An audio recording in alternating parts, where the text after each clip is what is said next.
കേരളത്തിലാണെങ്കിൽ നമുക്കറിയാം ചില അധ്യാപക സംഘടനകൾ അതിൻ്റെ എല്ലാം തീരുമാനമെടുക്കുന്നത്. അവരുടെ ഒരു വീക്ഷണത്തിനപ്പുറം അത് പോകുന്നില്ല. ശരിക്കും അതല്ലല്ലോ വരേണ്ടത്. മനസ്സിലായില്ലേ? അധ്യാപക സംഘടനകളുടെ പിടിയിൽ മാത്രം നിൽക്കേണ്ടതല്ല കരിക്കുലം റിവിഷൻ. ബഹുഭൂരിപക്ഷം പേര് നിങ്ങൾ പഠിച്ച കാലത്ത് നിങ്ങളുടെ മാതാപിതാക്കളുടെ ആങ്സൈറ്റി ഇവൻ ഇത് പഠിച്ചാൽ ജോലി കിട്ടുമെന്നല്ലേ, ജോലി കിട്ടുമോ എന്നാണ്, ആരുടെയെങ്കിലും കീഴിൽ പണിയെടുക്കാൻ പറ്റുമോ എന്നാണ് ആ ചോദ്യത്തിന്റെ അർത്ഥം. അടുത്ത 15 വർഷം കൊണ്ട് കേരളത്തിൽ സംരംഭകര് വലിയ തോതിലുണ്ടാവും. ഒപ്പം ഇത്തരം സ്റ്റാർട്ടപ്പുകൾക്ക് പുതിയൊരു എക്കോസിസ്റ്റം ഇവിടെ ഉണ്ടാക്കുന്നുണ്ട്. അവർ വലിയ തടസ്സങ്ങളില്ലാതെ, വളരെ വെല്ലുവിളികളില്ലാതെ സംരംഭങ്ങൾ ആരംഭിക്കാവുന്ന ഒരു സാഹചര്യം ഇന്നിപ്പോൾ ഉണ്ടായിട്ടുണ്ട് സ്റ്റാർട്ടപ്പുകൾക്ക്. ആ സ്റ്റാർട്ടപ്പ് മിഷനും പിന്നെ കേന്ദ്ര ഗവൺമെന്റിന്റെ നിയമങ്ങളും ഒക്കെ അതിന് അനുകൂലമാണ്. നമ്മുടെ ചരിത്രത്തിലൂടെ വരുന്ന ചില ആളുകൾ ഇപ്പം നിങ്ങൾക്ക് എന്നെ ഒരു ദിവസത്തേക്ക് കിട്ടിയാൽ നിങ്ങളെ ഏൽപ്പിച്ചു വിടുന്ന വരെ ഞാൻ ഇവിടെ ഇരിക്കും. എന്നാൽ 3 ദിവസം ഇവിടെ ഇരിക്കണമെന്ന് പറഞ്ഞാൽ ഞാൻ ഇരിക്കുമോ? ചരിത്രത്തിലൂടെ 25-30 എപ്പിസോഡാണ്. ഈ 3 ദിവസം ഒരു സെലിബ്രിറ്റിയെ പിടിച്ചിരുത്തണമെങ്കിൽ ചാനലിൽ ഒരു ജൂനിയർ പ്രൊഡ്യൂസർ പോയി പറഞ്ഞാൽ കേൾക്കും നിങ്ങൾക്ക് തോന്നുന്നുണ്ടോ? അവിടെ ഞാനിവിടെ തോക്കും ചൂണ്ടി ഇങ്ങനെ മുമ്പിൽ ഇരിക്കുന്നത് കൊണ്ടാണ് പലരും 3-4 ദിവസം ഇരുന്നിട്ട് 10-40 എപ്പിസോഡിൽ ഈ കഥ പറയുന്നത്. നമ്മൾ ഈ സംഭാഷണത്തിൻ്റെ തുടർച്ചയായി പറഞ്ഞ പ്രധാനപ്പെട്ട ഒരു സംഗതി വെച്ച് കഴിഞ്ഞാൽ അവരവരുടെ രാജ്യത്ത്, അതിപ്പോൾ ഇന്ത്യയിലാണെങ്കിലും കേരളത്തിലാണെന്നുള്ള വലിയ അവസരങ്ങളിൽ സാധ്യതയും തിരിച്ചറിയാൻ പറ്റുക, അങ്ങനെ ഒരു സാധ്യത സൃഷ്ടിച്ചെടുക്കാവുന്ന ഇൻഫ്രാസ്ട്രക്ചർ സൃഷ്ടിച്ചെടുക്കാവുന്ന രീതിയിലേക്ക് രാഷ്ട്രീയ നേതൃത്വവും ഭരണ നേതൃത്വവും വരിക എന്നുള്ളത്. നമ്മൾ റിവേഴ്സ് മൈഗ്രേഷൻ എന്നുള്ളതിന് പകരം അങ്ങനെ ഒരു ആവശ്യമില്ലാത്ത തരത്തിലുള്ള ഒരു മൈഗ്രേഷൻ സംഭവിക്കേണ്ടതില്ല. ഒരുപക്ഷെ ഒരു ഉന്നത വിദ്യാഭ്യാസത്തിൻ്റെ കാര്യത്തിൽ അല്ലെങ്കിൽ ഇന്ത്യയിൽ ഒരിക്കലും കിട്ടാത്ത തരത്തിലുള്ള ഒരു വലിയ അച്ചീവ്മെൻറ്റ് പുറത്ത് കിട്ടുകയാണെങ്കിൽ, അല്ലെങ്കിൽ ഒരു ഗ്ലോബൽ കമ്പനികളുടെയൊക്കെ തലപ്പത്തേക്ക് എത്താവുന്ന സാധ്യത നോക്കുകയാണെങ്കിൽ ഉറപ്പാണ്. അല്ലെങ്കിൽ ഈ പറഞ്ഞ ഇവിടെ കിട്ടുന്നതിൻ്റെ ഒരു പകുതി എക്സ്പോഷറും പകുതി ശമ്പളവും ഒക്കെ കിട്ടുന്ന സാഹചര്യത്തിലേക്ക് പോവേണ്ടതില്ല എന്നുള്ള ചർച്ചയിലേക്കാണല്ലോ എത്തുന്നത്. അങ്ങനെ വരുവാണെങ്കിൽ ഈ നേരത്തെ പറഞ്ഞ ഈ കരിക്കുലം പൊളിച്ചു പണിയുക എന്നുള്ളിടത്തെ ഇപ്പം ഒരു കുട്ടിയുടെ പാഷൻ എന്താവണം എന്ന് ചോദിച്ചു കഴിഞ്ഞാൽ വലിയ ആശയക്കുഴപ്പത്തിലാണ്. മാതാപിതാക്കളുടെ മുഖത്തേക്ക് നോക്കുന്ന തരത്തിലുള്ള ഒരു ആശയക്കുഴപ്പമുണ്ടല്ലോ. നമുക്കറിയാവുന്ന നമ്മുടെ എല്ലാം തലമുറയിൽ മാതാപിതാക്കളുടെ ഒരു ആഗ്രഹവും നിക്ഷേപമൊക്കെ ആയിട്ടാണ് എന്ത് പഠിക്കണം, എന്ത് ജോലി തിരഞ്ഞെടുക്കണം എന്നൊക്കെയുള്ള തീരുമാനം ഉണ്ടായിരുന്നത്. അത് പൊളിച്ചു പണിയാൻ ഇനി നമ്മുടെ ഒരു കരിക്കുലത്തിൽ എഡ്യൂക്കേഷനിൽ എന്താണ് ചെയ്യാൻ പറ്റുന്നത്? ഇപ്പോൾ നമ്മുടെ ഈ കരിക്കുലം ഡിസൈൻ ചെയ്യുന്നതും പദ്ധതി ഇടുന്നതും ഒക്കെ സത്യത്തിൽ സ്വതന്ത്രമായ ചിന്തയോടെ അല്ല. ഇപ്പോൾ കേരളത്തിലാണെങ്കിൽ നമുക്കറിയാം ചില അധ്യാപക സംഘടനകൾ അതിൻ്റെ എല്ലാം തീരുമാനമെടുക്കുന്നത്. അവരുടെ ഒരു വീക്ഷണത്തിനപ്പുറം അത് പോകുന്നില്ല. ശരിക്കും അതല്ലല്ലോ വരേണ്ടത്. മനസ്സിലായില്ലേ? അധ്യാപക സംഘടനകളുടെ പിടിയിൽ മാത്രം നിൽക്കേണ്ടതല്ല കരിക്കുലം റിവിഷൻ. അത് കുറേയും കൂടെ വിപുലമായി ചിന്തിക്കുന്ന ആളുകളെയൊക്കെ ചേർത്ത് അവരുടെ ആശയങ്ങൾ എടുത്ത് ലോക നിലവാരത്തിൽ സമൂഹം എങ്ങനെ മാറുന്നു, കേരളം പോലെ ഒരു മൈഗ്രൻ്റ് കമ്മ്യൂണിറ്റിക്ക് ആ മൈഗ്രേഷനെ തടഞ്ഞു നിർത്താൻ കഴിയുന്ന, നാളെ ഗൾഫിൽ ഒരു പണിക്കാരനാകാനുള്ള വിദ്യാഭ്യാസം അല്ല നമ്മൾ കൊടുക്കേണ്ടത്.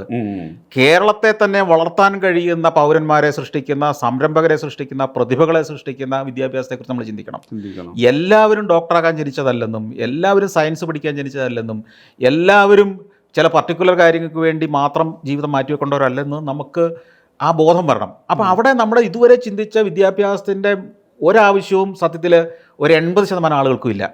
ഒരു 20% എക്സ്പേർട്സിന്, അല്ലെങ്കിൽ ചില പ്രത്യേക മേഖലകളിൽ തെളിയിക്കേണ്ടവർക്ക് ഇപ്പോഴത്തെ വിദ്യാഭ്യാസം ഏറ്റവും മികച്ചതാണെന്നും പറയേണ്ടിയിരിക്കുന്നു. അത് ഞാൻ എഗ്രി ചെയ്യുകയാണ്. കാരണം ചില മേഖലകളിലേക്ക് നമ്മുടെ വിദ്യാഭ്യാസ സമ്പ്രദായം ഏറ്റവും മികച്ചത് തന്നെ. പക്ഷേ അത് 20% പേരെ അത് പ്രയോജനപ്പെടുത്തുന്നുള്ളൂ. അത് നമ്മളൊന്ന് കണക്കെടുത്ത് നോക്കിയാൽ ബാക്കി 80%നും അവരൊരു 20 വർഷത്തോളം പഠിച്ച വിദ്യാഭ്യാസം കൊണ്ട് എങ്ങനെ ജീവിക്കണമെന്ന് പോലും അറിയില്ല. തുടർന്ന് ഒരു തരത്തിലും അവരുടെ സ്വഭാവത്തെ ഒരു തരത്തിലും രൂപീകരിച്ചിട്ടില്ല. അവരുടെ ജീവിത വീക്ഷണം മാറിയിട്ടില്ല. എന്തിനേറെ ഈ വിദേശത്തേക്ക് ഇത്രയും ആളുകൾ കയറ്റി വിടുന്നുണ്ടല്ലോ. ഈ കയറിപ്പോകുന്ന ചെറുപ്പക്കാർക്ക് ഇത്രയും പഠിത്തം കഴിഞ്ഞിട്ട് പോകുമ്പോൾ അവിടെ പോയി ജീവിക്കേണ്ട ഒരു ടൈ കെട്ടേണ്ട എങ്ങനെയാണെന്ന് പോലും അറിയില്ല. ഞാൻ പറഞ്ഞ അത് ഇത്രയും ആളുകളെ നമ്മൾ കയറ്റി വിടുന്നുണ്ടെന്ന് അഭിമാനിക്കുന്നുണ്ടെങ്കിൽ അവൻ അവിടെ ചെയ്യേണ്ട ബേസിക് കാര്യമെങ്കിലും നമ്മളൊന്ന് പഠിപ്പിക്കുന്ന, അതായത് ഞാൻ പറഞ്ഞ ഈ സോഫ്റ്റ് സ്കില്ലുകൾ പോലും നമ്മൾ കൊടുക്കുന്നില്ല. ടൈ കെട്ടി ജീവിക്കേണ്ട ഒരു സ്ഥലത്ത് പോയി ടൈ കെട്ടേണ്ടി വരുമല്ലോ. ഷൂസ് ഇടേണ്ട അടുത്ത് ഷൂസ് ഇടണമല്ലോ. ഷൂസിൻ്റെ ലേസ് തെറ്റായി കെട്ടിക്കൊണ്ട് ചെന്നാൽ പണി പോകുന്ന സ്ഥലങ്ങളുണ്ട് ഈ യൂറോപ്പിൽ. അപ്പം ഈ എങ്ങനെ മാന്യമായിട്ടൊരു സ്ഥലത്ത് ബിഹേവ് ചെയ്യാം, ഒരു അന്യരാജ്യത്ത് എന്നാൽ എങ്ങനെ ജീവിക്കണമെന്ന് പോലും നമ്മൾ പഠിപ്പിക്കാതെയാണ് ഈ വിദേശത്തേക്ക് നമ്മൾ ഈ ആളുകളെ കയറ്റിവിടുന്നത് പോലും. അപ്പം വിദ്യാഭ്യാസത്തിൻ്റെ ഈ സോഫ്റ്റ് സ്കിൽ ഏരിയ മുതൽ ലൈഫ് സ്കിൽ ഏരിയ മുതൽ നിരവധി മേഖലകളെ നമ്മൾ പൂർണ്ണമായിട്ട് ഇഗ്നോർ ചെയ്യുകയാണ്. നമ്മൾ ചിന്തിച്ചിരിക്കുന്ന മനുഷ്യൻ റഫ് ആൻഡ് ടഫായിട്ട് പ്രാകൃതനായിട്ട് ജീവിക്കുന്നതാണ് മനുഷ്യത്വപരമായ നിലപാട്. പോളിഷ്ഡായി കുറച്ചുകൂടെ സിവിലൈസ്ഡ് ആയി കഴിഞ്ഞാൽ അതൊരു തരം ബൂർഷ്വാസിയാണ് എന്നൊക്കെ നമ്മൾ പണ്ടേ ചിന്തിച്ചു പോയിട്ടുണ്ട്. അതെ. മനസ്സിലായില്ലേ? കുറച്ച് പൊളൈറ്റ്, കുറച്ചൊരു പ്രത്യേക രീതിയിൽ വസ്ത്രം ധരിച്ചാൽ, ഒരു എന്താണ് വൃത്തിയുള്ള വസ്ത്രം ധരിക്കുക, അല്ലെങ്കിൽ ചില പ്രത്യേക തരത്തിൽ യൂണിഫോം ഇടുക, ചില പ്രത്യേക അച്ചടക്കങ്ങൾ പാലിക്കുക, ചില പ്രത്യേക ഡിസിപ്ലിൻ നമ്മൾ ഫോളോ ചെയ്യുക എന്നൊക്കെ പറയുന്നത് അതിനേക്കാൾ നല്ലത് അനാർക്കിയാണ് എന്ന് വിശ്വസിച്ച് വരുന്ന, മനസ്സിലായി? അതാണല്ലോ നമ്മുടെ പൊതു ധാരണ, അങ്ങനെയല്ലേ?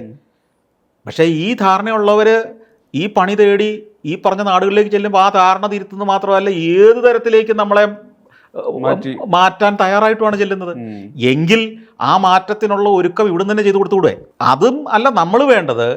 ഈ നാടിന് വേണ്ട, ഇപ്പം നമ്മളുടെ പല മേഖലകളിലും നമുക്ക് വേണ്ടത്ര പ്രതിഭകളില്ല എന്നുള്ളതാണ് നമ്മൾ നേരിടുന്നൊരു പ്രശ്നം. ഉദാഹരണത്തിന് സംരംഭകത്വം തന്നെ എടുക്കും. നമ്മൾ ആ വിഷയത്തിൽ പറഞ്ഞല്ലോ, ഈ സംരംഭകത്തിന് ധൈര്യമുള്ള ആളുകളില്ല എന്നുള്ളതല്ലേ കേരളം നേരിടുന്ന പ്രശ്നം. ഈ ധൈര്യമില്ലാത്തതിൻ്റെ കാരണം എന്താ? നമ്മൾ കാണുന്ന മാതൃകകളിൽ വലിയൊരു ശതമാനവും മറ്റേതെങ്കിലും ഒരു നാട്ടിൽ പോയി അല്ലെങ്കിൽ ഇവിടെ നിന്നൊരു ലോൺ എടുത്ത് അവൻ്റെ സ്വപ്നത്തിലെ ഒരു പദ്ധതി നടപ്പാക്കാൻ വേണ്ടി അതിനെക്കുറിച്ച് പ്രത്യേകിച്ച് പഠനമോ ഒരു പ്രോജക്റ്റ് സ്റ്റഡിയോ ഒന്നും നടത്താതെ മറ്റൊരുത്തിന് അത് ചെയ്തു എന്നതിൻ്റെ ഒറ്റ പേരിൽ ഇവിടെ വന്ന് ആവർത്തനം നടത്തി പൊട്ടിപ്പോവുകയും, ആവർത്തനം നടത്തുമ്പോൾ സർക്കാർ ഓഫീസിലേക്ക് ചെല്ലുമ്പോൾ ഇവൻ ഇവിടുന്ന് ചെയ്യേണ്ട ഒരു ഫോർമാലിറ്റിയും ചെയ്യാതായിരിക്കും സർക്കാർ ഓഫീസിൽ ചെല്ലുന്നത്. അവൻ ആദ്യമായിട്ടായിരിക്കും അങ്ങനെ ഒരു നിയമത്തെക്കുറിച്ച് കേൾക്കുന്നത് തന്നെ. അത് അയാളുടെ അജ്ഞതയാണെന്ന് മനസ്സിലാക്കാതെ അത് ആ നിയമം പാലിക്കാത്തത് കൊണ്ട് തടസ്സപ്പെടുത്തുന്ന ഉദ്യോഗസ്ഥൻ്റെ കുഴപ്പമാണെന്ന് മാത്രം നമ്മൾ ധരിച്ചിരുന്നു പലപ്പോഴും. ഉദ്യോഗസ്ഥർക്ക് കുഴപ്പമില്ലെന്നല്ല ഞാൻ പറഞ്ഞ്, ആ വലിയൊരു കുഴപ്പക്കാരാണ് അവർ. പക്ഷേ ഈ നിയമങ്ങളെക്കുറിച്ചുള്ള അജ്ഞതയാണ് ഇതിലെ വലിയൊരു ശതമാനത്തിൻ്റെയും പ്രശ്നം. ഒരു ഇൻഡസ്ട്രി ആരംഭിക്കുമ്പോൾ എന്തൊക്കെ പാലിച്ചിരിക്കണമെന്നുള്ള അറിവ് നമുക്കുണ്ടെങ്കിൽ അത് സ്കൂളിൽ പഠിക്കുന്ന കാലത്ത് തന്നെ സംരംഭകത്വം ഒരു വിഷയമാക്കി വരുത്തുകയും ഹൈസ്കൂളോ ഹയർ സെക്കൻഡറിയോ മേഖലയിൽ തന്നെ സംരംഭങ്ങൾ ഇങ്ങനെയാണ് തുടങ്ങേണ്ടത്, അത് ഇങ്ങനെയൊക്കെയാണ് ഫണ്ട് റേസ് ചെയ്യേണ്ടത്, ഇങ്ങനെയൊക്കെയാണ് അതിന് ലൈസൻസ് നേടേണ്ടത് എന്നുള്ള ആശയങ്ങൾ ഇവൻ്റെ മനസ്സിലുണ്ടാവുകയും ചെയ്താൽ ഇവൻ ഈ അബദ്ധങ്ങളിൽ ചെന്ന് ചാടില്ല. കുറേ ആളുകളിൽ ഇത് ഉള്ളിൽ കിടക്കുന്ന ഉറങ്ങിക്കിടക്കുന്ന സംരംഭകത്വം, ലീഡർഷിപ്പ്, സംഘാടന വൈഭവം ഒക്കെ കയ്യിലുള്ള പലർക്കും ഇതൊരു പ്രചോദനമാകുകയും ചെയ്യും. അവരിവിടെ തന്നെ നിന്ന് ഇത്രയും സാധ്യതകളുടെ ഈ നാട്ടിൽ പ്രയോജനപ്പെടുത്തി, മുമ്പേ നമ്മൾ പറഞ്ഞ പോലെ സ്വിറ്റ്സർലൻഡിലേക്ക് ഞാൻ വെക്കേഷൻ ആഘോഷിക്കാൻ പോകണം, പണിക്കാരനായിട്ട് ഞാൻ പോകുന്നില്ല എന്നൊരു തീരുമാനം എടുക്കും. അങ്ങനെ വന്നാൽ നാടിന് ഗുണമായി മാറും, നാടിൻ്റെ ഖജനാവിലേക്ക് അത് പണമായി മാറും, ടാക്സ് കൊടുക്കാൻ ആളുണ്ടാവും, ഇവിടെ ലോകോത്തര സംരംഭങ്ങൾ ഉണ്ടാകും. നമ്മൾ മോശക്കാരൊന്നും അല്ലെന്നേ, നമ്മൾ ഒട്ടും മോശക്കാരല്ല. നമ്മുടെ പ്രശ്നം 10, 40, 50 കൊല്ലം നമ്മൾ പണിയെടുക്കാൻ ജനിച്ചവരാണെന്ന് നമ്മളെ പഠിപ്പിച്ചു പോയി എന്നുള്ളതാ. വല്ലവൻ്റെയും കീഴിൽ, ഒന്നെങ്കിൽ സർക്കാരിൻ്റെ കീഴിൽ, അല്ലെങ്കിൽ ഒരു മുതലാളിയുടെ കീഴിൽ, അല്ലെങ്കിൽ ഒരു അന്യനാട്ടുകാരുടെ കീഴിൽ പണിയെടുത്ത് ശമ്പളം മേടിക്കേണ്ടവരാണ് നമ്മളെ പഠിപ്പിച്ചു പോയി. നമ്മൾ പഠിക്കുന്നത് എന്തിനാ? ജോലി കിട്ടാനാ. ജോലി കൊടുക്കാൻ പഠിപ്പിച്ച ആരെങ്കിലും കണ്ടിട്ടുണ്ടോ നമ്മൾ? ഈ സംരംഭകത്വം എന്നുള്ളത് ഒരു ക്യാമ്പസിന്റെയോ അല്ലെങ്കിൽ സ്കൂളിങ്ങിന്റെയോ ഭാഗമായിട്ട് കുടുംബത്തിൽ പോലും ആയിരുന്നില്ലല്ലോ. ബഹുഭൂരിപക്ഷം പേരും നിങ്ങൾ പഠിച്ച കാലത്ത് നിങ്ങളുടെ മാതാപിതാക്കളുടെ ആങ്സൈറ്റി ഇവൻ ഇത് പഠിച്ചാൽ ജോലി കിട്ടുമെന്നല്ലേ. ജോലി കിട്ടുമോ എന്നാണ്, ആരുടെയെങ്കിലും കീഴിൽ പണിയെടുക്കാൻ പറ്റുമോ എന്നാണ് ആ ചോദ്യത്തിന്റെ അർത്ഥം. സംരംഭകത്വം എന്ന് പറയുമ്പോൾ എല്ലാം പൊളിഞ്ഞ മാതൃകകളെയാണ് മുന്നിൽ കൊണ്ടുവെക്കുക. നാട്ടിലെ പൂട്ടിപ്പോയ ചായക്കട, പൂട്ടിപ്പോയ തീപ്പെട്ടി കമ്പനി, നീ അവനെ പോലെ നടന്നു എന്നായിരിക്കും പിന്നെ നമുക്ക് പറയുക. ഈ പൂട്ടിപ്പോകാനുള്ള കാരണങ്ങളെ അപഗ്രഥിക്കാൻ നമ്മൾ ഒട്ടും തയ്യാറുമില്ല. വിജയിച്ച് എത്രയോ കഥകൾ നമുക്ക് പറയാനുണ്ട്. കേരളത്തിൽ ഈ സംരംഭങ്ങൾ ഇല്ല എന്ന് പറയുമ്പം അത് തെറ്റായൊരു സ്റ്റേറ്റ്മെൻറ്റാണ്. നമ്മൾ തിരുവനന്തപുരം മുതൽ കാസർഗോഡ് വരെ ഹൈവേ കൂടെ യാത്ര ചെയ്താൽ അതിൻ്റെ 2 വശങ്ങളിൽ കാണുന്ന മിക്കവാറും കെട്ടിടങ്ങളെല്ലാം, വീടുകൾ ഒഴിച്ചാൽ എല്ലാം ഓരോ സംരംഭങ്ങളല്ലേ. അതെല്ലാം സ്വകാര്യ സംരംഭങ്ങളല്ലേ. ആശുപത്രികളുണ്ട്, വിദ്യാഭ്യാസ സ്ഥാപനങ്ങളുണ്ട്, എഞ്ചിനീയറിംഗ് കോളേജുകളുണ്ട്, ഹോസ്പിറ്റലുകളുണ്ട്, ചെറിയ ചെറിയ ഇൻഡസ്ട്രികളുണ്ട്, ട്രേഡിംഗ് സെൻ്ററുകളുണ്ട്, പലചരക്ക് പീടികകളുണ്ട്. ഇതൊക്കെ സംരംഭമല്ലേ, ബിസിനസ്സല്ലേ. നമുക്ക് ദേശീയ തലത്തിൽ തന്നെ എടുത്തു പറയാവുന്ന ഇതൊന്നും അല്ലാത്ത എത്രയോ ഉണ്ട്. ഇന്റർനാഷണൽ ലെവലിൽ ലോ പ്രൊഫൈലിൽ നിന്ന് കോടികൾ ഉണ്ടാക്കുന്ന പ്രസ്ഥാനങ്ങളില്ലേ. മത്സ്യം കയറ്റുമതി ചെയ്യുന്നതിലൂടെ മാത്രം ഏതാണ്ട് എനിക്ക് തോന്നുന്ന ഒരു 800ഓളം സ്ഥാപനങ്ങളെങ്കിലും കേരളത്തിൽ മത്സ്യ കയറ്റുമതിക്കാർ, ഇന്റർനാഷണലി കയറ്റി വയ്ക്കുന്നവര്. അതുപോലെ സിന്തൈറ്റ് ഒക്കെ പോലുള്ള വ്യത്യസ്തങ്ങളായ പ്രോഡക്റ്റ് ഉണ്ടാക്കുക ആയിരക്കണക്കിന് കോടി രൂപയുടെ ബിസിനസ് ഒരു വർഷം നടത്തുന്ന സ്ഥാപനങ്ങൾ. അതുപോലെ തന്നെ ഇപ്പം കേരളത്തിൽ നിന്ന് പോയി എന്ന് നമ്മൾ പറയുമ്പോഴും കേരളത്തിൽ നിന്നും പോയിട്ടില്ല. അവർ തെലങ്കാനയിൽ ഒരു ബ്രാഞ്ച് ഇട്ടതേ ഉള്ളൂ ഈ കിറ്റക്സ് പോലും. കിറ്റക്സ് ഇപ്പോഴും 10,000, 8,000, 10,000 ആളുകൾക്ക് ജോലിയും കൊടുത്ത് ഇവിടെ തന്നെയുണ്ട്. ഇതുപോലുള്ള എത്രയോ സ്ഥാപനങ്ങൾ, വി ഗാർഡുണ്ട്. അതുപോലെ തന്നെ മലബാർ മേഖലയിൽ ധാരാളം ഈ ഇൻഫ്രാ പാർക്കുകളിലൊക്കെ ഞാൻ പോയി. ഇപ്പൊ കോഴിക്കോടൻസ് എന്ന് പറഞ്ഞിട്ട് ഈ പലഹാരങ്ങൾ ഉണ്ടാക്കി കോടിക്കണക്കിന് രൂപയുടെ സാധനങ്ങൾ ഓസ്ട്രേലിയ മുതൽ അമേരിക്ക വരെ കയറ്റി അയക്കുന്നുണ്ട് അവർ. ഇതൊന്നും സാധാരണ ജനങ്ങളുടെ ദൃഷ്ടിയിലേക്ക് വരുന്നില്ലെന്നേ ഉള്ളൂ. ഇവരൊക്കെ കേരളം ഒരു ബിസിനസ്സിന് പറ്റിയ സ്ഥലമല്ല. കേരളത്തിൽ അങ്ങനെ ഒരു ബിസിനസ് ഒരു തലത്തിലും സക്സസ്ഫുൾ ആവില്ല, അല്ലെങ്കിൽ സംരംഭകത്വം കേരളത്തിന് പറ്റുന്നതല്ല എന്നുള്ള ഒരു മിത്തോ അങ്ങനെ ഒരു തെറ്റിദ്ധാരണയോ പ്രചരണമോ കുറേ കാലങ്ങളായിട്ട് കൂടിയില്ലേ? ഉണ്ട്. അതിന് 2 കാരണങ്ങളുണ്ട്. അതിൽ കുറേ വാസ്തവം ഉണ്ട് താനും. ഇപ്പോൾ ഇവിടുത്തെ രാഷ്ട്രീയ നേതൃത്വവും ട്രേഡ് യൂണിയനുകളും ഒക്കെ ഇതിനെ ഒരു കറവപ്പശുവായിട്ടും ഇതിനെ ചൂഷണം ചെയ്യുന്നത് എങ്ങനെ? ഇവൻ മുതലാളിയാണല്ലോ, ഇവൻ സമൂഹത്തിന്റെ ശത്രുവാണല്ലോ.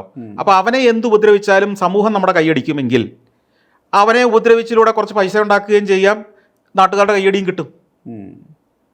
2 ഉദ്യോഗസ്ഥർക്കും പൈസ ആവശ്യമാണ്. അപ്പം ഇവനെ അല്ലാതെ ഇപ്പം 10 സെൻറ്റിൻ്റെ കരമടയ്ക്കാൻ വരുന്നവനെ വേണോ, അവിടെ ഒരു പുതിയ ഫാക്ടറി തുടങ്ങാൻ വരുന്നവനാണോ കൂടുതൽ കൈക്കൂലിക്കുള്ള സാധ്യത നോക്കുന്നതെന്ന് ഉദ്യോഗസ്ഥരും ചിന്തിക്കും. ഇതൊക്കെ ഒരു വശമുണ്ട്. എന്നാൽ ബഹുഭൂരിപക്ഷവും പ്രശ്നങ്ങളിലേക്ക് പോകുന്നതിൻ്റെ കാര്യം ഈ ബിസിനസ്സിനെ കുറിച്ചുള്ള ധാരണയില്ലായ്മയും ബിസിനസ് നിയമങ്ങളെക്കുറിച്ച് ധാരണയില്ലായ്മയും കൊണ്ടാണ്. നമ്മൾ എവിടെയാണ് കൈക്കൂലി കൊടുക്കേണ്ടി വരുന്നത്? നിർബന്ധമായിട്ടും പലപ്പോഴും നമ്മൾ തെറ്റായ വഴിയിലൂടെ പ്രസ്ഥാനം തുടങ്ങുകയും ഇപ്പം ഇത്ര സ്ക്വയർ ഫീറ്റ് ഉണ്ടെങ്കിൽ ഒരു ഇൻഡസ്ട്രി തുടങ്ങാൻ പറ്റുള്ളൂ എന്നിടത്ത് അതിനേക്കാൾ 10 സ്ക്വയർ ഫീറ്റ് കുറവായിരിക്കും നമ്മൾ എടുക്കുമ്പോൾ. നമ്മളോട് ആരെങ്കിലും ഉദ്ദേശിച്ചിട്ടുണ്ടാകും 10 സ്ക്വയർ ഫീറ്റിലുള്ള അത് വല്ലതും കൊടുത്താൽ നടക്കും. ഈ കൊടുത്താൽ സാധ്യത പഠിപ്പിച്ചിട്ടുണ്ടാവും. നമ്മളെല്ലാം അങ്ങനെയാണല്ലോ ചിന്തിക്കുന്നത്. ഇപ്പോൾ വണ്ടിയുടെ ഒരു ഫൈൻ വന്നാൽ അതെങ്ങനെ കൊടുക്കാതിരിക്കുക? ഒരു 100 രൂപ RC ബുക്കിനകത്ത് വെച്ച് പോലീസുകാരന് കൊടുത്താൽ കോടതി പോകാതെ രക്ഷപ്പെടാമെന്ന് കരുതുന്ന. അപ്പം ഇങ്ങനെയുള്ള പല പ്രൊഫഷണൽ അല്ലാത്ത കാര്യങ്ങളും നമ്മളും കൂടെ ചെയ്യുന്നത് കൊണ്ടാണ് ഈ സാഹചര്യങ്ങൾ ഉണ്ടാകുന്നത്. കേരളത്തിൽ സ്വാഭാവികമായിട്ടും തമിഴ്നാട്ടിലെയോ മറ്റ് സ്റ്റേറ്റുകളിലെയോ പോലെ ഈ കാര്യങ്ങൾ നടത്താൻ ഒരു കേന്ദ്രീകൃതമായ ഒരു അഴിമതി സംവിധാനമില്ല. ഇപ്പോൾ ഒരു ഉദാഹരണം ഞാൻ പറയാം. തമിഴ്നാട്ടിൽ കേരളത്തോട് ചേർന്ന് ഉള്ളൊരു സ്ഥലത്ത് ഒരു ഹോട്ടൽ പണിയാൻ ഒരാൾ ശ്രമിക്കുന്നു. എനിക്ക് പരിചയമുള്ള ഒരാളാണ്. അദ്ദേഹത്തിൻ്റെ സ്ഥലം എന്ന് പറയുന്നത് ഒരു തോട്ടമാണ്, കൃഷിയിടമാണ്. ആ കൃഷിയിടം ഇൻഡസ്ട്രിയൽ പ്ലോട്ടാക്കിയെങ്കിൽ അവിടെ ഹോട്ടൽ പണിയാൻ പറ്റുള്ളൂ. അപ്പോൾ അതിനെന്ത് ചെയ്യാമെന്ന് അദ്ദേഹം അന്വേഷിക്കുമ്പോൾ അതിന് ഇടനിലക്കാർ വരുന്നു. അവർ പറയുന്നു ഏതാണ്ട് 25 ലക്ഷം രൂപ ഇയാൾക്ക് കൊടുത്താൽ മതി, അയാൾ 3 മാസം കൊണ്ട് ഇത് കൺവേർട്ട് ചെയ്ത് തരും. ഇത് ഏകജാലകമാണ് അവിടുത്തെ. ഇത് മദ്രാസിലെ സെക്രട്ടേറിയറ്റ് മുതൽ ഇങ്ങ് താഴെ വരെയുള്ള ആളുകളുടെ പ്രതിഫലമാണ് ഈ 15-20 ലക്ഷം രൂപ. ഇത് കൊടുത്താൽ 2 ഏക്കറോ 3 ഏക്കറോ സ്ഥലത്തെ പെട്ടെന്ന് കൺവേർട്ട് ചെയ്ത് കിട്ടും. മനസ്സിലായില്ലേ? ഇയാൾ ഈ ഓരോ ഓഫീസിൽ കയറി ഇറങ്ങണ്ട, 3 മാസമാണ്. ഇത് കൈക്കൂലിയാണിത്. ഈ കൈക്കൂലിക്ക് അവിടെ ഏജൻസി ഉണ്ട്, ഏജന്റുമാരുണ്ട്, സംവിധാനങ്ങളുണ്ട്. അത് ഒന്നെങ്കിൽ അത് എനിക്ക് തോന്നുന്ന മുഖ്യമന്ത്രിയുടെ ഓഫീസ് മുതൽ താഴേക്ക് ഇത് വരുമായിരിക്കണം. ഇതിനൊരു സംവിധാനമുണ്ട്. അവിടെ നിങ്ങൾ കൊടുത്താൽ ഇതെല്ലാം ക്ലിയറാണ്, പിന്നെ അത് ആലോചിക്കണ്ട. ഇവിടെ പിന്നെ ഓരോ ഓഫീസിൽ കയറി ഇറങ്ങണം. ചിലർ വാങ്ങും, ചിലർ വാങ്ങില്ല. വാങ്ങാത്തവൻ വാങ്ങുന്നവനേക്കാൾ പ്രശ്നക്കാരനായിരിക്കും ഇവനെ സംബന്ധിച്ചിടത്തോളം. അപ്പം ഈ കൈക്കൂലിയും അഴിമതിയും നിങ്ങൾ കരുതുന്നുണ്ടോ ഇന്ത്യയിലെ ഏതെങ്കിലും ഒരു സ്റ്റേറ്റിൽ കുറവാണെന്ന്? സംരംഭകത്തിന് അനുകൂലമായ സാഹചര്യം എന്ന് പറഞ്ഞാൽ അതിൻ്റെ അർത്ഥം കൈക്കൂലി കൊടുത്താൽ കാര്യം നടക്കുമെന്നാണ്. കൈക്കൂലി ഇല്ല എന്നല്ല. വളഞ്ഞ വഴികൾ വേറെ ഉണ്ട്. ആ വഴികളിലൂടെ നമുക്ക് കാര്യങ്ങൾ വളരെ ഈസി ആയിട്ട് നടക്കും. ഈ യുവാക്കളിലേക്ക് തന്നെ വന്നത് ഈ സംരംഭത്തിനകത്തിൽ ഒരു കാര്യം കൂടി ചോദിക്കാനുള്ളത്, യുവാക്കളിലേക്ക് വന്നു കഴിഞ്ഞാൽ ഇപ്പോൾ നമ്മളെ സർപ്രൈസ് ചെയ്യുന്ന വിധത്തിൽ ഒരുപാട് വിഷണറി ആയിട്ടുള്ള, അല്ലെങ്കിൽ ഇപ്പം നേരത്തെ നമ്മൾ ഇടക്കാലത്തെങ്കിലും ഒരു കമ്പനി തുടങ്ങുക, ഏറ്റവും എളുപ്പത്തിൽ അത് വിറ്റ് അതിൽ നിന്ന് എക്സിറ്റ് ചെയ്യുക എന്നൊക്കെയുള്ള പ്ലാനിൽ നിന്ന് ഒരു കുറച്ചുകൂടി ദീർഘവീക്ഷണത്തോടെയുള്ള ഒരുപാട് കമ്പനികൾ അതിനെ ഒരു ഗ്ലോബൽ ബ്രാൻഡാക്കി മാറ്റുക, കേരളത്തിന് പുറത്ത് ഇന്ത്യയിലെ മറ്റ് സ്റ്റേറ്റിലേക്ക് കൊണ്ടുപോവുക, ഗ്ലോബലി അതിനൊരു ഐഡൻറ്റിറ്റി ഉണ്ടാക്കുക, എന്നിട്ട് ഒരു മേജർ ടേക്ക് ഓവർ അങ്ങനെയൊക്കെ രീതിയിലേക്ക് പോകാമെന്നൊക്കെയുള്ള രീതിയിലുള്ള ഒരു വിഷനുള്ള ഒരുപാട് കുട്ടികളും ഒരുപാട് സംരംഭങ്ങളും ഉണ്ടാവില്ല. ഒരു പക്ഷേ താങ്കളും അത്തരം ഇതിൻ്റെ ഭാഗമായിട്ടൊക്കെ ആളുകളോട് കമ്മ്യൂണിക്കേറ്റ് ചെയ്യുന്നുണ്ടാവല്ലോ. അതിൻ്റെ സാധ്യതകളെ ഈ സമീപ അത് ഏറ്റവും അധികം പോസിറ്റീവായി വളർന്നുകൊണ്ടിരിക്കുന്ന ഒരു കാലഘട്ടമാണ് ഇവിടെ. ഗവൺമെൻറ്റും നമ്മുടെ പാഠ്യപദ്ധതിയും കരിക്കുലവും വിദ്യാഭ്യാസ സ്ഥാപനങ്ങളുടെ ഇതിനെ ഒന്ന് പുഷൂടെ കൊടുത്താൽ കേരളം വേറൊരു ലെവലിലേക്ക് മാറും. ഇപ്പോഴത്തെ കുട്ടികൾ ഇതൊക്കെ കണ്ടുകൊണ്ടിരിക്കുക. ഈ മാറ്റത്തിന് വേണ്ടി അവർ ഇപ്പോൾ എഞ്ചിനീയറിംഗ് കോളേജിലൊക്കെ ചെല്ലുമ്പോൾ എന്നെ മിക്കവാറും കേരളത്തിലെ എഞ്ചിനീയറിംഗ് കോളേജുകളിൽ നിന്ന് ഈ ഒരു വിഷയത്തിന് വേണ്ടി മാത്രം പ്രസംഗിക്കാൻ വിളിക്കാറുണ്ട്. നിങ്ങൾ ഞങ്ങളുടെ കുട്ടികളെ ഒന്ന് മോട്ടിവേറ്റ് ചെയ്യണം. അവരെല്ലാം എഞ്ചിനീയറിംഗ് പഠിച്ച് തെണ്ടിത്തിരിഞ്ഞ് നടക്കുക, വിദേശത്ത് പോകുക എന്നുള്ളതല്ല. അവരിൽ വലിയൊരു ശതമാനത്തിന് കേരളത്തിൽ സംരംഭകരാകണം എന്ന ആഗ്രഹമുണ്ട്. എന്നെ അത്ഭുതപ്പെടുത്തുന്നതാണ്. ഈ കഴിഞ്ഞ ഒരു വർഷമായിട്ട് എനിക്ക് നൂറുകണക്കിന് അതിശയോക്തിയല്ല ഞാൻ ഈ പറയുന്നത്. ഇന്ന് രാവിലെയും കൂടെ രാജഗിരിയിൽ ഞാൻ ഒരു മീറ്റിംഗ് 11:30 മുതൽ 12:30 വരെ സംസാരിച്ചിട്ടാണ് വരുന്നത്. ഇതേപോലെ ഒരു 2000-ഓളം ചെറുപ്പക്കാരുമായിട്ട്. അപ്പോൾ മിക്കവാറും എല്ലാ ദിവസവും എനിക്ക് കോൾ വരാം. എനിക്ക് പക്ഷേ നിർഭാഗ്യവശാൽ ഇതൊന്നും പങ്കെടുക്കാൻ പറ്റാറില്ല, അപൂർവമായിട്ട് എനിക്ക് പങ്കെടുക്കാൻ പറ്റാറുള്ളൂ. പക്ഷേ ഇത്രയേറെ ആളുകൾ ആവശ്യപ്പെടുന്നു, എഞ്ചിനീയറിംഗ് കോളേജുകളൊക്കെ ചിന്തിക്കുന്നു. അപ്പോൾ ഗവൺമെൻറ്റും വിദ്യാഭ്യാസ സമ്പ്രദായവും നമ്മുടെ വിദ്യാഭ്യാസ സിസ്റ്റവും അതിൻ്റെ കരിക്കുലവും കൂടി ഇതിന് അനുകൂലമായിട്ടൊന്ന് കെട്ടിക്കൊടുത്താറുണ്ടല്ലോ, അടുത്ത 15 വർഷം കൊണ്ട് കേരളത്തിൽ സംരംഭകർ വലിയ തോതിലുണ്ടാവും. ഒപ്പം ഇത്തരം സ്റ്റാർട്ടപ്പുകൾക്ക് പുതിയൊരു എക്കോസിസ്റ്റം ഇവിടെ ഉണ്ടാക്കുന്നുണ്ട്. അവർ വലിയ തടസ്സങ്ങളില്ലാതെ, വളരെ വെല്ലുവിളികളില്ലാതെ സംരംഭങ്ങൾ ആരംഭിക്കാവുന്ന ഒരു സാഹചര്യം ഇന്നിപ്പോൾ ഉണ്ടായിട്ടുണ്ട് സ്റ്റാർട്ടപ്പുകൾക്ക്. ആ സ്റ്റാർട്ടപ്പ് മിഷനും പിന്നെ കേന്ദ്ര ഗവൺമെൻറ് നിയമങ്ങളും ഒക്കെ അതിന് അനുകൂലമാണ്. അതിനെ പ്രയോജനപ്പെടുത്തിക്കൊണ്ട് നമുക്കൊരു 25,000 സംരംഭങ്ങൾ അടുത്ത ഒരു 10 വർഷത്തിനകം കേരളത്തിൽ ഈസി ആയിട്ട് തുടങ്ങാൻ പറ്റും. ഇങ്ങനെ വരുമ്പോൾ മുമ്പേ പറഞ്ഞ പോലെ തന്നെയാണ് റിവേഴ്സ് മൈഗ്രേഷൻ ആരംഭിക്കും. കേരളം സാധ്യതകളുടെ ഒരു നാടാണ്. മെച്ചപ്പെട്ട തൊഴിൽ ഇവിടെയൊക്കെ വേണ്ടത് പണിക്കാരെ മാത്രമല്ലല്ലോ, സിഇഒമാരെ ആവശ്യമില്ല നമുക്ക്. വെറും നിസ്സാര കൂലിക്കൊന്നും കേരളത്തിലെ ആളുകൾ പണിയെടുക്കാൻ തയ്യാറാവില്ല. ബംഗാളി പണിയുന്ന പോലെ നമ്മൾ പണിയെടുക്കില്ല. അപ്പം അതിന് പറ്റുന്ന സാഹചര്യം ഉണ്ടാവും. നമ്മുടെ IT പ്രൊഫഷണലുകളൊക്കെ നമുക്ക് കേരളത്തിലേക്ക് തിരിച്ചു കൊണ്ടുവരണമെങ്കിൽ അവർക്ക് തക്കതായ പ്രതിഫലം കൊടുക്കണം. ആ പ്രതിഫലം കിട്ടുന്ന സ്ഥലമെന്ന് വന്നു കഴിയുമ്പോൾ കേരളം മാറില്ലേ? ഇത് സാധ്യമാണ്. പക്ഷെ ഞാൻ പറഞ്ഞത് സ്പീഡ്, ഗവൺമെൻറ്റിൻ്റെ സ്പീഡ്, കാര്യങ്ങൾക്കനുസരിച്ച് സമയത്തിനനുസരിച്ച് തീരുമാനമെടുത്ത് പെട്ടെന്ന് ഡിസിഷൻ എടുത്ത് ഇംപ്ലിമെൻറ്റ് ചെയ്യാൻ കുറച്ചുകൂടെ ഫാസ്റ്റും കുറച്ചുകൂടെ ട്രാൻസ്പെറൻറ്റുമായ ഒരു സംവിധാനം ഉണ്ടാവണം. അത് മാറുന്ന സാഹചര്യമാണ് ഞാൻ പറയുന്നത്. ഇപ്പം ഒരു സർക്കാരിൻ്റെ തുടർച്ച വരികയാണ്, പിണറായി വിജയൻ സർക്കാരിൻ്റെ 2ാമത്തെ ടേമായി.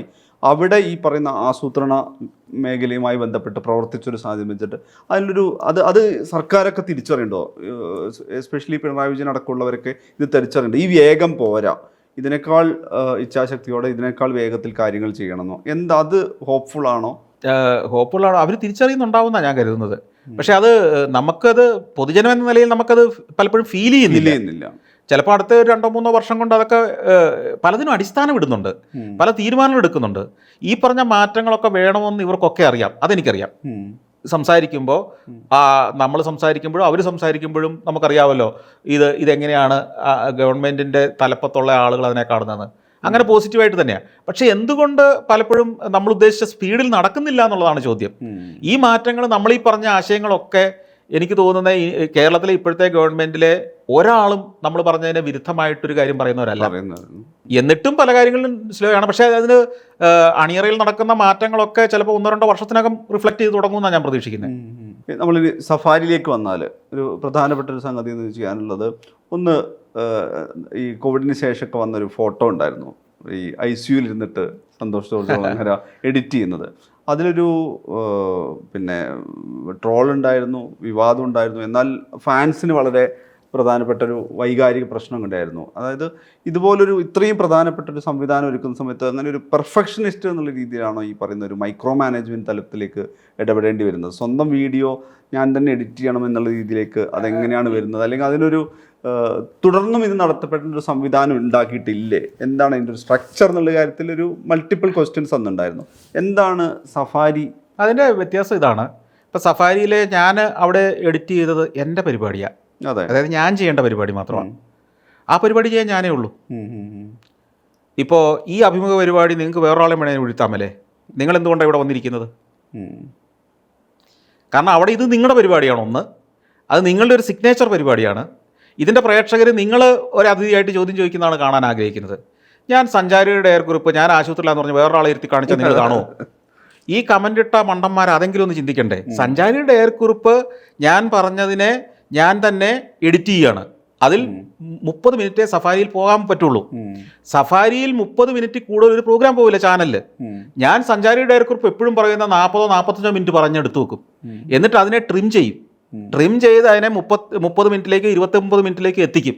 കാരണം സഞ്ചാരിയുടെ എയർ ഗ്രൂപ്പിൽ നോക്കിയാൽ മറ്റു പരിപാടിക്ക് എല്ലാ ഇടയ്ക്ക് ബ്രേക്ക് ഉണ്ട്, ഇതിന് ബ്രേക്ക് പോലില്ല.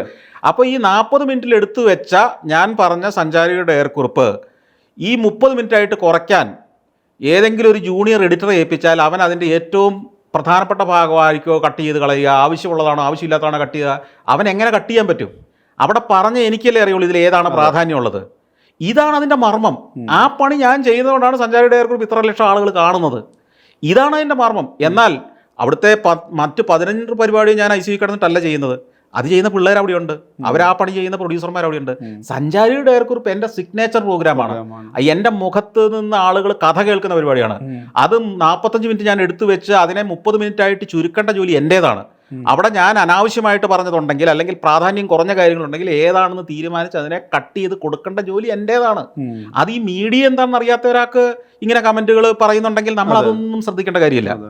ആ പണി ഞാൻ തന്നെ ചെയ്തില്ലെങ്കിൽ അത് ഞാൻ ഒന്ന് ആലോചിച്ച് നോക്കിയാൽ, നമ്മൾ 40 മിനിറ്റ് പറഞ്ഞൊരു കാര്യം, അതിൽ ഏത് പോയിന്റിനാണ് നമുക്ക് കളയാൻ ആഗ്രഹമെന്ന് നമുക്ക് തന്നെ തീരുമാനം എടുക്കുമ്പോൾ അതിനകത്തൊരു തൃപ്തിയില്ലേ? തൃപ്തിയുണ്ട്. അത് മാത്രമല്ല മറ്റൊരാൾക്ക് ആ ഒരു സ്വാതന്ത്ര്യം എടുത്ത് ചെയ്യാൻ പറ്റണമെന്നില്ല. തന്നെയല്ല, അങ്ങനെ ചെയ്താൽ അവൻ ടെൻഷനായിരിക്കും. ഞാനത് കണ്ടിട്ട് എന്ത് പറയുന്നുള്ളതാണ് അവൻ്റെ ജോലി അല്ലേ? നീ എന്തിനാണ് അത് കളഞ്ഞ, മറ്റേതല്ലേ കളയേണ്ടിരുന്നത്? അവന് 100 ചോദ്യങ്ങൾ അവൻ ഫേസ് ചെയ്യും. ഈ സഫാരി എന്ന് പറഞ്ഞാൽ സമാനതകളില്ലാത്തൊരു മോഡലാണ്. എല്ലാ വർഷവും ആളുകൾ പറയുന്നത് ഇനിയെങ്കിലും സഫാരിയിൽ സന്തോഷ് ജോർജ് കുളങ്ങര പരസ്യം ഇടുമായിരിക്കും എന്ന് പറഞ്ഞിട്ടുണ്ട്. കാരണം വെച്ച് കഴിഞ്ഞാൽ അതിലൊരു വിട്ടുവീഴ്ച തുടങ്ങുമായിരിക്കുന്ന. ഇപ്പം നമ്മൾ 2024 സംസാരിക്കുമ്പോൾ ഇവിടുത്തെ ടെലിവിഷൻ ചാനലുകളിൽ അവതാരകൻ്റെ അതിൻ്റെ ചുറ്റുവട്ടത്ത് എല്ലാ തരത്തിലും പരസ്യ പോയിന്റുകളായിട്ട് പരസ്യം നിറച്ചിട്ടല്ലാതെ ഇത് റൺ ചെയ്യാൻ പറ്റില്ല. ഇപ്പം ഞങ്ങൾ പോലും ഈ പറയുന്ന വീഡിയോ കണ്ടന്റ് പരസ്യം ഇൻ്റഗ്രേറ്റ് ചെയ്തിട്ടാണ് ചെയ്യുന്നത്. അങ്ങനെ ഒരു പരസ്യരഹിതമായിട്ട് സ്ഥാപനം നടത്താൻ പറ്റുക എന്നുള്ളൊരു സംഗതി. അതിനൊപ്പം എനിക്ക് ഒരു അടുത്ത ചോദ്യമായിട്ട് ഇതിൻ്റെ ഡോക്യുമെൻറ്റേഷൻ അല്ലെങ്കിൽ ഇതിൻ്റെ ഒരു ടോട്ടൽ കണ്ടന്റ് ഫിലോസഫി വേറൊരു സംഗതിയായി ചോദിക്കാണ്ട്. ഇപ്പോൾ ആദ്യത്തെ സംഗതി അതിലൊരു ഉറപ്പ്, ഒരു നിശ്ചയം അതെവിടെ വെച്ചുണ്ടാവുന്നതാണ്?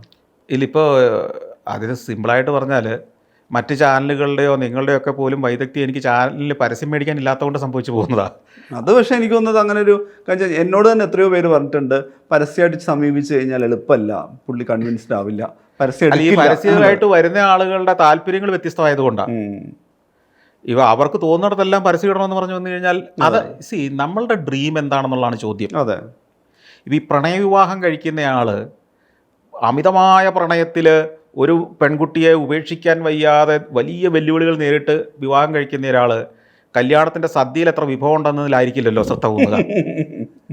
ഈ പെണ്ണിനെ എന്തെങ്കിലും സ്വന്തമാക്കണമെന്നുള്ളത് മാത്രമായിരിക്കില്ല അവൻ്റെ സ്വപ്നം എന്ന് പറഞ്ഞ പോലെയാണ്.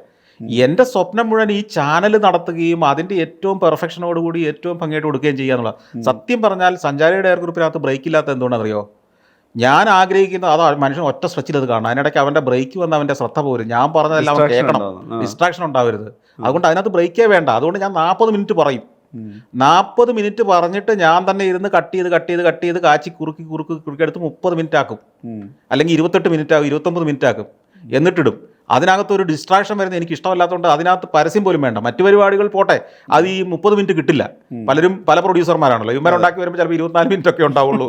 അപ്പോൾ ഇടയ്ക്ക് ബ്രേക്ക് ഇട്ടേ പറ്റൂ. അപ്പോൾ നമ്മുടെ തന്നെ ചില കണ്ടന്റുകൾ, ചില പ്രൊമോസ് ഒക്കെ ഇട്ടിട്ട് അത് ഫില്ല് ചെയ്യും. അതാണ് ഇതിൻ്റെ കാര്യം. ഇത് പലപ്പോഴും ഈ ഇൻഡസ്ട്രിയുടെ ഈ സിസ്റ്റം അറിയത്തില്ലാത്തവരാണ് ഈ പരസ്യം ഉണ്ടെന്നോ ഇല്ലെന്നോ ഒക്കെ പറയുന്ന കാര്യം. ഇല്ലാത്തതിൻ്റെ കാര്യം ഇത് ഒന്ന്.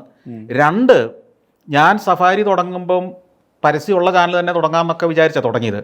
പക്ഷേ നമ്മൾ ഏഷ്യാനെറ്റിൽ ആദ്യം പോയപ്പം ചാനലുകൾക്ക് പരിപാടി വേണ്ടായിരുന്നു എന്ന് പറയുന്ന പോലെ തന്നെ ഞാൻ ആദ്യം ഇങ്ങനൊരു കണ്ടന്റ് ഉള്ളൊരു ചാനലെന്ന് പറഞ്ഞ് മാർക്കറ്റിംഗ് ഡിവിഷൻ വെച്ച് വിട്ടപ്പോൾ ആദ്യത്തെ ഒരു 2 മാസത്തേക്ക് ആർക്കും പരസ്യം തരാൻ താല്പര്യമില്ലായിരുന്നു. ഇവിടുത്തെ പരസ്യ ഏജൻസികൾ അതൊക്കെ മുഖം തിരിക്കുകയത്. അത് കഴിഞ്ഞപ്പോൾ എനിക്കൊരു വാശിയായി, എന്നാൽ പിന്നെ പരസ്യം ഇല്ലാതെ വിടാൻ പറ്റുമെന്ന് നോക്കട്ടെ. അപ്പം നമ്മുടെ തന്നെ കണ്ടന്റ് ഉണ്ട്, നമ്മുടെ തന്നെ പ്രോഡക്ട്സ് ഉണ്ട്, ഈ പറഞ്ഞ പെൻഡ്രൈവുകൾ, DVD-കളുണ്ട്. പിന്നെ ഇതിനകത്തെ വലിയൊരു ശതമാനം ഞാൻ പറഞ്ഞല്ലോ, ഈ പല പണിയും നമുക്ക് ചെയ്യാൻ പറ്റുമെങ്കിൽ അത് ചെയ്യുന്നത് എന്താ തെറ്റ്? ഞാൻ സഞ്ചാരം ചെയ്തു തുടങ്ങുന്നത് ക്യാമറാമാൻ്റെ ജോലിയും പ്രൊഡ്യൂസറുടെ ജോലിയും എഡിറ്ററുടെ ജോലിയും സ്ക്രിപ്റ്റ് റൈറ്ററുടെ ജോലിയും ഇത് ചുമക്കുന്നവൻ്റെ ജോലിയും വണ്ടി ടാക്സി വിളിക്കുന്നവൻ്റെ ജോലിയും പ്രൊഡക്ഷൻ എക്സിക്യൂട്ടീവിൻ്റെ ജോലിയും ഭക്ഷണം ഒരുക്കുന്നതും എല്ലാം ചെയ്തിട്ടാണ് തുടങ്ങിയത്. അവിടെ നിന്ന് തുടങ്ങി എനിക്ക് ഇന്നും ചാനലിലെ ഏത് പ്രോഗ്രാമിൻ്റെയും ആദ്യത്തെ ഒരു എപ്പിസോഡ് എൻ്റെ സാന്നിധ്യത്തിൽ ചെയ്ത് അത് ഉറപ്പ് വരുത്തിയിട്ട് പിന്നെ ആ പ്രൊഡ്യൂസറെ അങ്ങ് ഹാൻഡ് ഓവർ ചെയ്യുക ചെയ്യുന്നത്. അതുകൊണ്ടാണ് ഏത് പ്രൊഡ്യൂസർമാർ വരികയോ പോവുകയോ ചെയ്താലും ഈ 12 കൊല്ലമായിട്ടും അതിലെ ഓരോ പരിപാടിക്ക് അതിൻ്റെ ക്യാരക്ടർ മാറാതെ അങ്ങനെ തുടരുന്നത്. അത് ഞാനത് ഉറപ്പ് വരുത്തുന്നുണ്ട്.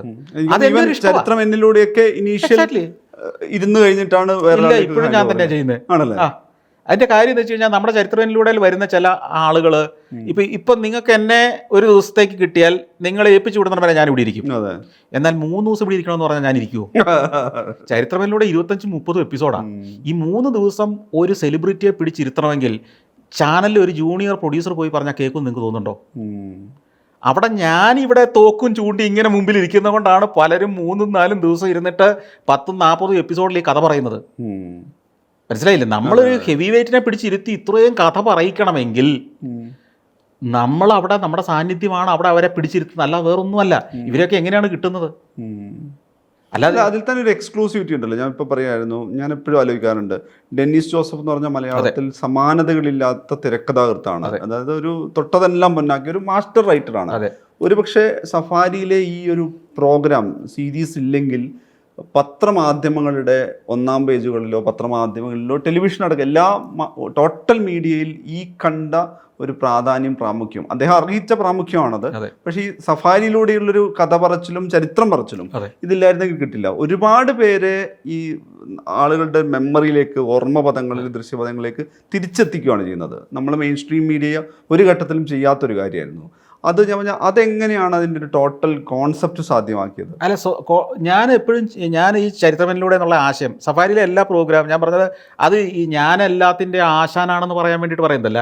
എൻ്റെ ഇഷ്ടമാണ് ഈ നടപ്പാക്കുന്ന ചാനലിലൂടെ, വേറൊരാളുടെ ആഗ്രഹമല്ല.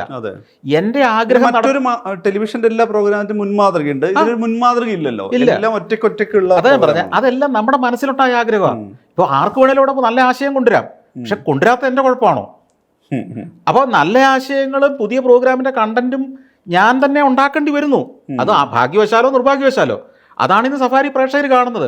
അത് ഞാൻ ഉണ്ടാക്കി എന്നുള്ളൊരു തെറ്റല്ലല്ലോ. അതെ, അത് നിങ്ങൾക്ക് ഇഷ്ടപ്പെടുന്നില്ലെങ്കിൽ ഞാൻ നിർത്തിക്കോളാം, അതല്ലേ എനിക്കിപ്പോൾ ഓഫർ ചെയ്യാൻ പറ്റുള്ളൂ. അങ്ങനെ ഉണ്ടാക്കിയൊരു സാധനമാണ് ചരിത്രമെന്നിലൂടെ.